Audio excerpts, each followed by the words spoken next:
My name is Olivia Campbell, and today I'm going to be discussing the role lower back pain plays in posture and balance.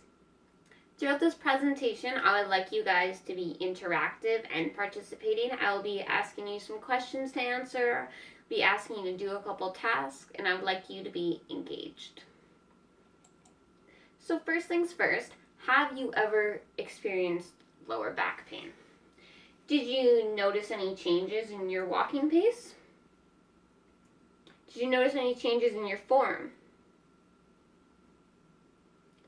Did you notice any difficulty walking on an uneven surface as opposed to a level surface? How was your balance? When it comes to lower back pain, it affects posture with three main aspects: the knee movements and placement, the trunk, hip, and pelvic movement, and of course, your balance. Researchers did an experiment where they asked an equal number of participants with both lower back pain and without lower back pain to walk on a 17-meter walkway. The walkway had force plates all through it to measure the ground reaction force, and it also had cameras pointed at the walkway to track the limb movements and motion. Each participant had to complete the test 5 times for the results to be considered valid. So the results they found were that on level ground, the participants experiencing lower back pain had a lower ground reaction force than those that didn't have lower back pain. But the big difference they found was actually in the knee placement. In general, when you walk, the slower you walk, the less you use your hamstrings, the less you lift your legs for smaller steps. But they actually found that the participants that had lower back pain actually use their quads more, even though they're going slower, because in general, people with lower back pain move at a slower pace. So not only were they using their quads more, but they were also extending their knee a lot more as well when they took a step, meaning less shock absorption. So then the researchers changed the walkway to an unlevel walkway. So they had it incline 10 centimeters, decline 10 centimeters, incline 10 centimeters, decline 10 centimeters. So the results they found were that for the initial step for the incline, the ground reaction force was very similar to the level surface. But when the participants took the next preceding step down the decline, they actually had an even lower ground reaction force, and they had even more extended knees than they did with the even walkway. So with that being said, if your knee is extended more than it should be and isn't as loose as it should be, it can't absorb that shock the way it's intended to. So all that energy from each of your steps has to go somewhere else. So could just lead to more back pain. So the same test was done, but this time the participants were asked to run instead of walk. So the researchers found that the ground reaction force was very similar when running that was to the walking. But the main difference they found was actually in the trunk, hip, pelvic movement.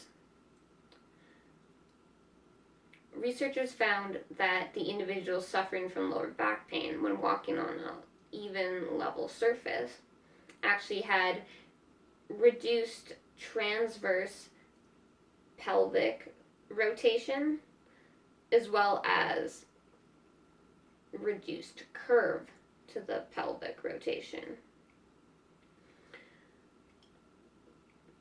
when the participants were asked to run on the uneven ground, they actually found even more differences. They found not only was the pelvic hip movement reduced, but also the sagittal inclination was increased.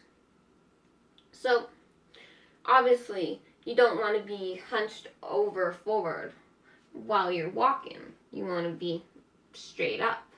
So the researchers actually asked the individuals not suffering from lower back pain to tense their back up like they did have lower back pain, and then asked them to complete the test again like that. And they actually found the participants that didn't have lower back pain actually changed their limb movements very similar to those that do have lower back pain. So it's almost as if your body compensates for discomfort that it has to face. Okay, now I want you guys to stand up, and I want you to stand on one foot. Stand on your dominant leg. Is it easy? Okay, try your other leg. Still easy? Okay, now close your eyes and try it with your dominant leg. Still easy? Okay, try your other leg. Was that easy? Well, if you're not suffering from lower back pain, it probably was. Researchers had an equal number of participants stand on a force plate. They stood on one foot for 25 seconds. And they did this with both their eyes open for each leg and their eyes closed for each leg. So the researchers found that the individuals not suffering from lower back pain had equal balance in both their legs when their vision wasn't impaired. And then the individuals suffering from lower back pain had slightly worse balance in their non-dominant leg, but still had pretty good balance in both of their legs when their vision wasn't impaired. But then, once the vision was blocked and impaired, the results changed a little bit. Both groups did a little bit worse, obviously, from not having the visual input, but the individuals suffering from lower back pain did significantly worse. So researchers believe that this happens because your lower back pain can cause changes can cause neuromuscular changes. So with that being said, your body basically tries to compensate for the pain or discomfort that it's facing by trying to change your back's muscle memory to allow you to move in a way that, in a sense, takes away the pain, but probably just adds to it. Because, think about it. Your body doesn't have the proper structural integrity it's meant to have if you're not standing upright, if you're not moving the way your body is intended to be moving.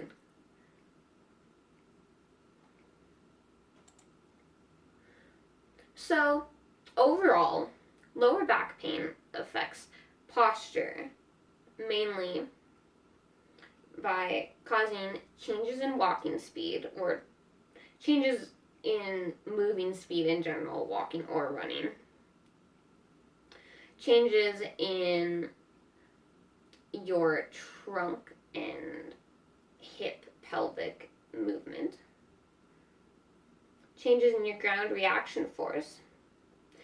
And also changes in your balance. Here are my resources.